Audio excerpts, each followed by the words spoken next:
सुग्रीव का हित करने वाले कपिराज हनुमान जी ने लंकापुरी में प्रवेश कर मानो शत्रुओं के सिर पर अपना बायां पैर रख दिया। वे राजमार्ग का आश्रय ले उस रमणीय लंकापुरी की ओर चले। वहां पर स्वर्ण निर्मित विशाल भवनों में दीपक जगमगा रहे थे। कहीं नृत्य हो रहा था और कहीं सुरा पीकर मस्त हुए राक्षस अनर्गल प्रलाप कर रहे थे। हनुमान जी ने देखा कि बहुत से राक्षस मंत्रों का जाप करते हुए स्वाध्याय में तत्पर थे। कोई जटा बढ़ाए तो कोई मुड़ मुड़ाए। रावण के अनेक गुप्तचर भी उन्हें दृष्टिगत हुए।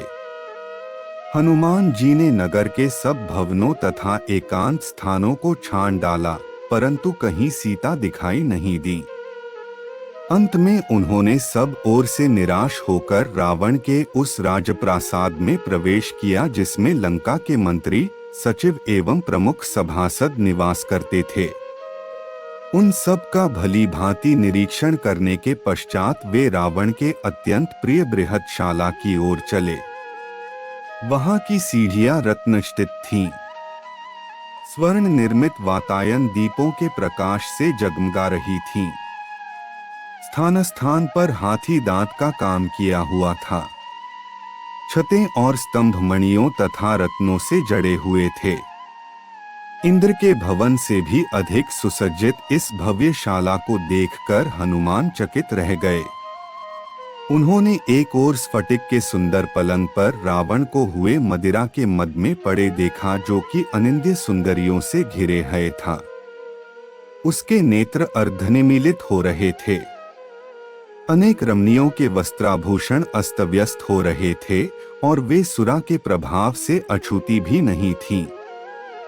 वहां भी सीता को न पाकर पवनसुत बाहर निकल आए। फिर हनुमान जी ने रावण के अन्य निकट संबंधियों के निवास स्थानों में सीता की खोज की, किंतु वहां भी उन्हें असफलता ही मिली। तत्पश्चात हनुमान ने रावण की पटरानी मंदोदरी के भवन में प्रवेश किया। अपने शयनागार में मंदोदरी एक स्फटिक से श्वेत पलंग पर सो रही थी। उसके शया के चारों ओर रंग बिरंगी सुवासित पुष्पमालाएं झूल रही थीं।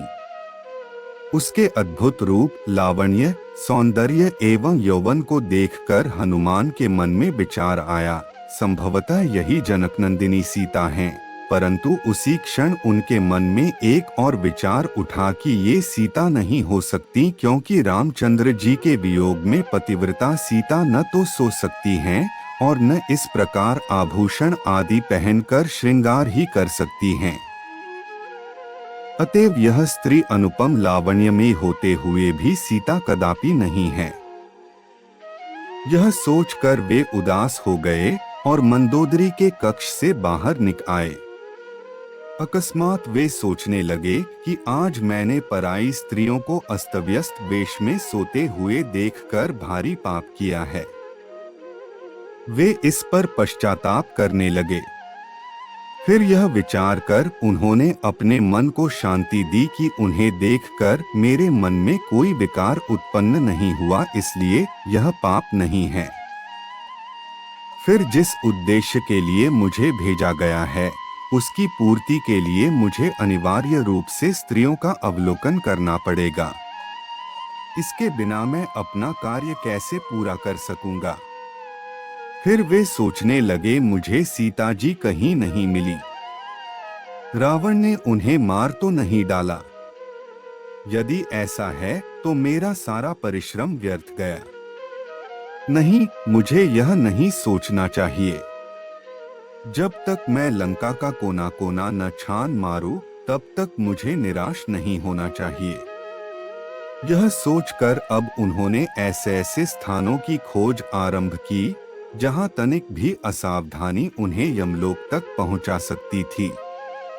उन स्थानों में उन्होंने रावण द्वारा हरी गई अनुपम सुंदर नाग कन्याओं एवं किन्नरियों को भी देखा, परंतु सीता कहीं नहीं मिली।